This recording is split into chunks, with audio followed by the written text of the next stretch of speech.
জাতীয় এবং স্থানীয় নির্বাচন একসাথে করা বাস্তবসম্মত নয়, এমনকি একই দিনে সব স্থানীয় নির্বাচন করাও সম্ভব নয় বলে জানিয়েছেন নির্বাচন কমিশনার অবসরপ্রাপ্ত ব্রিগেডিয়ার জেনারেল আবুল ফজল মোহাম্মদ সানাউল্লাহ। দুপুরে নির্বাচন ভবনে কমিশনে বৈঠক শেষে তিনি এই কথা জানান। এ সময় জাতীয় পরিচয়পত্র নিবন্ধন আইন 2023 কমিশনের সাংবিধানিক দায়িত্বের সাথে সাংঘর্ষিক উল্লেখ করে তিনি জানান, আইনটি বাতিলে সরকারকে চিঠি দিবে ইসি। আরও জানাচ্ছেন হেদায়েতুল্লাহ সীমান্ত। কোটি কোটি মানুষের ভালোবাসায় ফ্রিজ, টিভি এবং এসিতে দেশের 1 নম্বর ব্র্যান্ড ওয়ালটন। 11 সরকারের সময় ছবিযুক্ত ভোটার তালিকা তৈরির মাধ্যমে নির্বাচন কমিশনের হাত ধরে নাগরিকরা প্রথমে জাতীয় পরিচয়পত্র পান। এরপর থেকে এনআইডির গুরুত্ব জনগণের কাছে বাড়তে থাকে। বর্তমানে যে কোনো কাজে যুক্ত হওয়া সহ রাষ্ট্রীয় প্রায় সব ধরনের সেবার জন্য এনআইডি অপরিহার্য।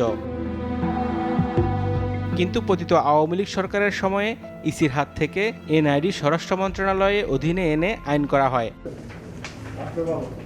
এ নিয়ে আগারগাঁও নির্বাচন ভবনে পর্যালোচনা বৈঠকে বসেন নির্বাচন কমিশন। বৈঠকে জাতীয় পরিচয়পত্র নিবন্ধন আইন 2023 বাতিলের সিদ্ধান্ত, জাতীয় নির্বাচনকে সামনে রেখে বেশ কয়েকটি বিষয়ে আলোচনা হয়। বৈঠক শেষে নির্বাচন কমিশনার আবুল ফজল মোহাম্মদ সানাউল্লাহ সাংবাদিকদের জানান, বিগত সরকারের আমলের এনআইডি ইসি থেকে স্থানান্তরের সিদ্ধান্ত সাংঘর্ষিক। এনআইডিটা নিয়ে যাওয়া এটা আমাদের সাংবিধানিক যে দায়িত্ব দেওয়া আছে এবং সক্ষমতা দেওয়া আছে নির্বাচন কমিশনকে, তার সাথে সাংঘর্ষিক। যেটা বেসটা আমাদের নিজস্ব, সেটা আমাদের নিজস্বই থাকতে হবে, তার কারণ নির্বাচন কমিশন প্রাইমারি ডাটার উপর নির্ভর করেই ভোটার তালিকা তৈরি করবে। সুতরাং এই প্রাইমারি ডাটাটাও আমরা কারো কাছে ওইভাবে হস্তান্তর করতে পারবো না। কমিশনে এটা নিয়ে আলোচনা হয়েছে, আমরা এখন অফিসিয়ালি কমিশনের সিদ্ধান্ত আকারে আমরা পত্রালাপ করার সিদ্ধান্ত নিয়েছি। একই দিনে জাতীয় ও স্থানীয় নির্বাচন করার যে আলোচনা চলছে তা বাস্তবসম্মত নয় বলে জানান তিনি। তবে সরকার চাইলে সংসদ নির্বাচনের প্রস্তুতি দিয়ে জাতীয় নির্বাচন করা যাবে বলেও মনে করেন আবুল ফজল মোহাম্মদ সানাউল্লাহ।